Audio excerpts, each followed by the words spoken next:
भइल किसना? तू हमार जाए के बात सुन के उदास हो गईला? एकर मतलब का तोके हमरा से प्यार हो गइल बा? ई सच नहीं के। सच है, ये आधा सच है। पूरा सच तो ये है कि हम खुद तोहरा से प्यार करत बानी। राधा, ई का बकवास करता रू? बिना सोचले समझले कुछ भी कहता रू। सोचल समझल तो दिमाग के काम होला, और प्यार प्यार तो दिल से होला। ई प्यार ना बचपना है। बचपना बचपन में होला, और प्यार प्यार जवानी में। हम तोहरा से प्यार करेली और शादी भी तोहरा से करब। जवानी में नादानी के प्यार के नाम मत डरा था। तू अपना मर्यादा के रेखा पार करता रू। अगर हमार राम रेखा के ऊपर भी हुई तो हम वो रेखा बार बार पार करब। बस बहुत हो गई तुहार बकवास। तुहार दिमाग ठिकाना नहीं है। चला जा यहाँ से।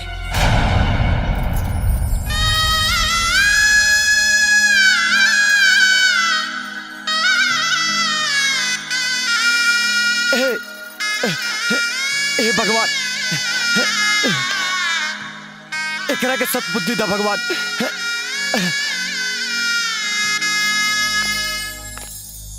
प्रणाम मालिक। खुश रह बेटा। का बात बा कृष्णा? हमने की शहर जाए से तहार मन उदास होत बा? अरे उदास तो होबे करी। बचपन के साथी इतना दिन बाद आयल रहे, अब आजू जात बा तो उदासी तो लाजमी बा ना।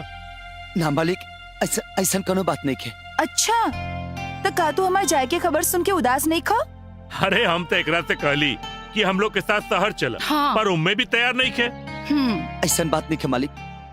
हम गांव में ही बहुत सुखी से बनी। अरे सत्य प्रकाश जी मालिक। अरे सामान रखा बाबू गाड़ी में। हाँ मालिक। चला हाँ। चलो जी। जियत रहा।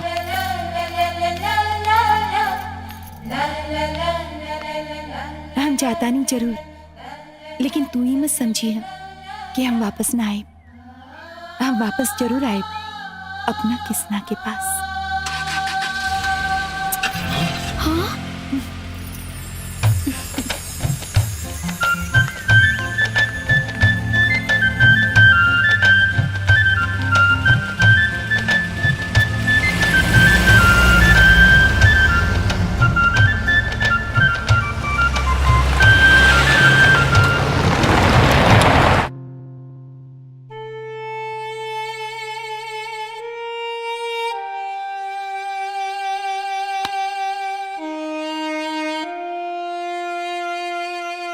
किसना का सोचे ताड़ा?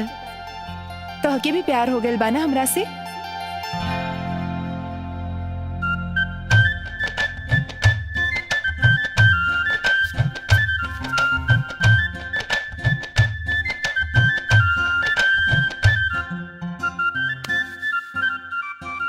झूठ मत बोला।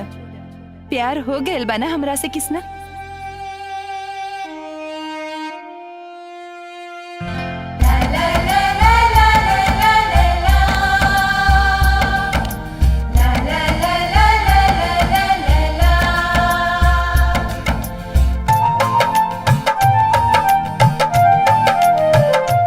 मान ले किसना कि हमरा से प्यार हो गइल बा।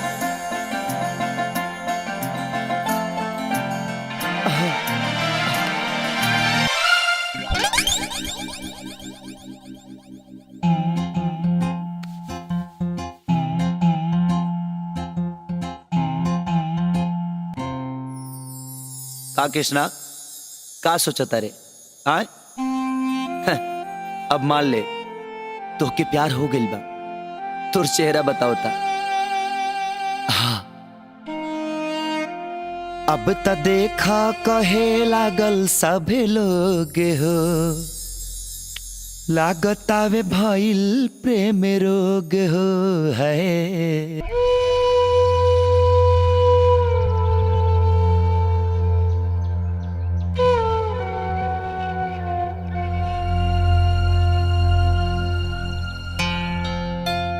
सोचल समझल तो दिमाग के काम होला, और प्यार प्यार तो दिल से होला।